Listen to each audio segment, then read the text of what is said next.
So I want to just say a little bit more about the way that the Buddha's core teachings and neuroplasticity overlap. So the Buddha's teachings is speaking about cause and effect, and the word that is particularly related to this whole cycle is the cycle of dependent co-arising, that things exist because of other things, that they are not spontaneously arising. And the teachings of dependent co-arising is the philosophical framework that speaks about how this comes into being. And the neuroscience around neuroplasticity is like the application of how do you use all of this intelligence and these wisdom teachings in a way to focus your attention specifically to move into healthy patterns and to move away from unhealthy patterns. Now, I want to also speak about laughter yoga.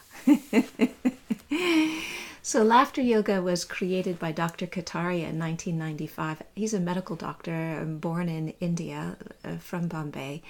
And there's all kinds of research that is substantiating that laughter is the best medicine. It's not just a cliche that people who laugh feel better. Physically, they feel better. Their pain is reduced. Mentally, they feel better.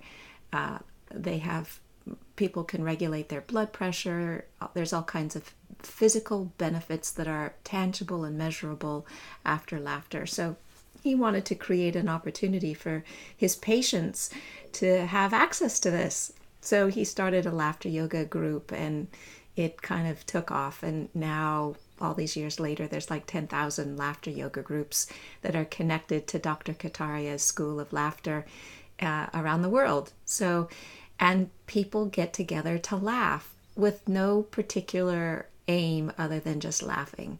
So he started where people were making jokes, but then they ran out of jokes, and then some people got terribly offended because some jokes were just not very funny, and they were talking about things that were very offensive, and you know how it goes. People can be peopleish. We have our feelings.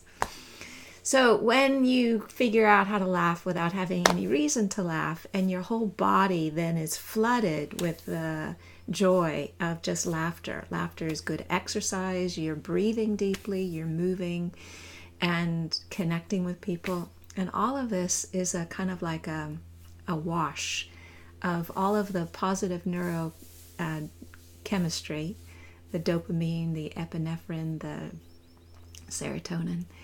And these flood our system with all of the things that make us feel happy and feel good and feel joyful. And the flooding of our systems of all the positive neurochemistry then sets us up so that it is a lot easier then to make positive choices around where we focus our attention. And so the laughter yoga then both creates the neurochemical basis as well as gives us the exercise and the breathing to help us relax some of the ingrained habits that we can sometimes come with, and sets us up so that we have more options in front of us. But one of the things that I find, which is so lovely, is that because it shakes us out of our habits, and our habits is one of the obstacles that makes it possible for us to relax into just awareness, then really deep belly laughter ends up being a tremendous asset for meditation. Go figure.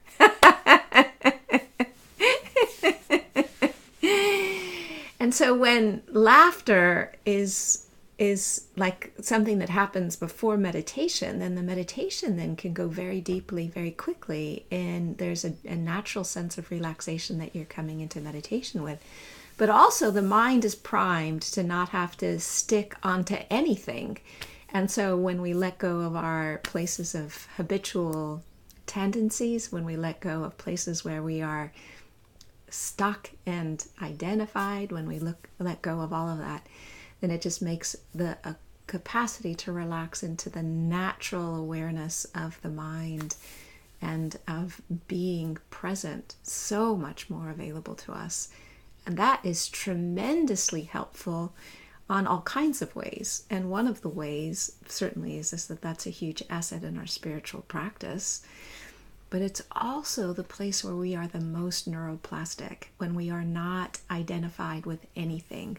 We are the most neuroplastic, which means that from that, we have the possibility of envisioning or imagining or creating a life that is truly rich and nourishing and juicy and invigorating for us. And that's exciting, to move out of the places where we are stuck into allowing and co-creating a life of health. And that's just fabulous.